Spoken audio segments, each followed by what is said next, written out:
Ngiyabingelela ukula bakhona emakhaya ohlelweni luka Mthandazi Dlamini. Subscribe uthi Mthandazi uDlamini. Phinde futhi sibuyile lapha ehlelweni lami sinomkhulu uMasipala. Mkhulu size kuzokuva nje inkulumo emfishane uzoyishaya ibe emfishane kakhulu. Kunabantu abathi bona baphezwe zonke izinyanga bathandazi umuthi awusebenzi abasizakale. Ngabe lokho kudalwa yini? Ake sizwe ngabo Masipala. Hey mfana wami, ngeke ngisabingelela ngoba kudala ngibingelela. Ukungagcini izinto ekhaya. Uthi uma uphuma ekhaya wazi ukuthi uyapi, uyocelani. Ayikho inyanga yokwelapha uma wakhipha isisu, uma wena ongumfana wathi ingane yabantu ayikhipha isisu, uma wena mfana wabulala, uma wena ntombazane wathi ukuyihlo nonyoko nawe mfana ngokunjalo, ayikho inyanga yokwelapha lokho. Ukuze ke mkhulu kulapheke kukosa ukuthi akugonyuluka phalaza akhulume or kumele kwenzakaleni bese ngivile ukuthi ngeke kwelapheke ngoba abantu bayacomplain bathi bona bahamba inyanga zangoma Mthandazi awukho umehluko ayikho lento le, but mina njengoba ngumthandazi ngiyosho ukuthi la lo msebenzi wesintu ngiyawufela khona ukuthi umuntu uthini angendaba because angeke abantu bazokuthanda bonke. Mkhulu kuze mkhulu kulunga lapho kumele enzeni lo? Hawu mfana wami, kukhona umuntu uhamba nonina uyangena eindumbeni. Awukwazi ukuthi yehe wena wamthuka unyoko. Ayikho into olunga lapho. Wena wasikhipha isisu. Wena mfana wayidlisa ingane yakwabani uthi wakho uthando yafa, awuzange uze uxolise ngalokho, uyosinda kanjani? Usho ukuthi mkhulu abantu bahamba bafuni washo namanzi nokukhulekela ini ezisibakhulekela sikhulekela inyama inhliziyo yabo ibolile kufanele bakhiphe lokho abakwenza okufihlakele baba nje izinto ezincane kahle empilweni zabo. Mfana wami, into encane umuntu embambile ukukhuluma iqiniso.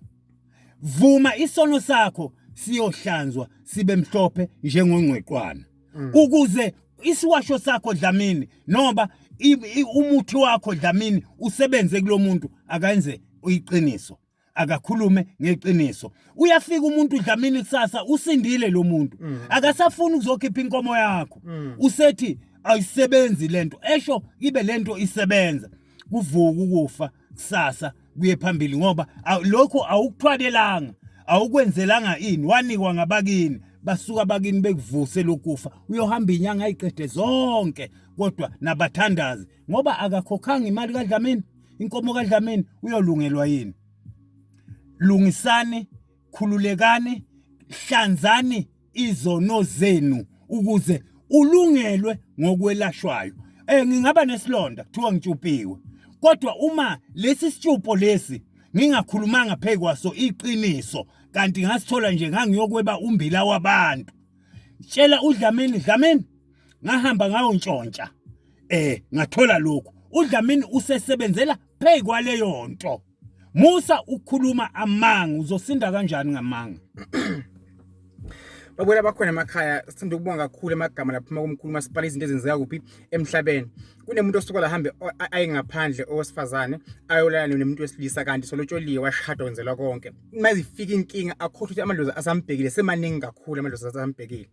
Umntamba untshontsha bamtshophe la athi hayi ngamaloyo nje bantu bamzonda abantu abamthandi kanti nguye waganga. Into engiyona ayishoko umkhulu uthi mayengifundisa mayengikhulisa njengoba nabo emakhaya ikhula kumanje untshela ukuthi yonke into mabe into yakho ufuna iphumele kahle ihambe kahle khuluma iqiniso. Okay, ngiyavuma Mthandazi wami usongihlolela ngenela futhi ngiyabonga but sale okukodwa Mthandazi wami ngakhipha isisu ngenhloso hayi ukuthi saphuma ngemistake. So le ngane amshole ngane ngiyelela ekhala kuphi emthoyi ithi noma mfoka Dlamini umkhulekela lo muntu loyo umama wami umenzela konke but ngicela ungamniki impumelelo ngoba mina wangikhipha ngaphandle kwezizathu. Kunabantu abakhala basemathuneni labagwazwa badutshula wangaboshwa amaphoyisa wangatholakala labo bantu labo ligazi labo liyakhala noma bekukuningi.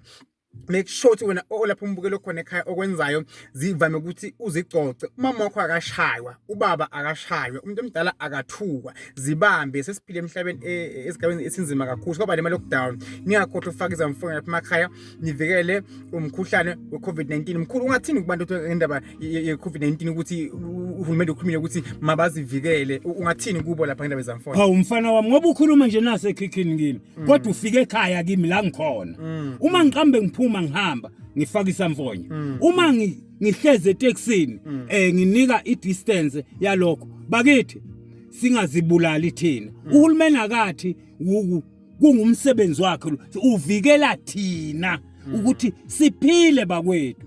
Musu ukuthi uma udla imishanguzo yakho ethile uthi hayi inkosi uDlamini uzongelapha ingculaza ayilapheki. iCovid-8 leyo ngoba nina nazi lesilungu ngeke ilapheke ungaziqoqanga wena ufaka imicrophone. Akahleke umuntu omdala Mthandazi. Ufaka imicrophone.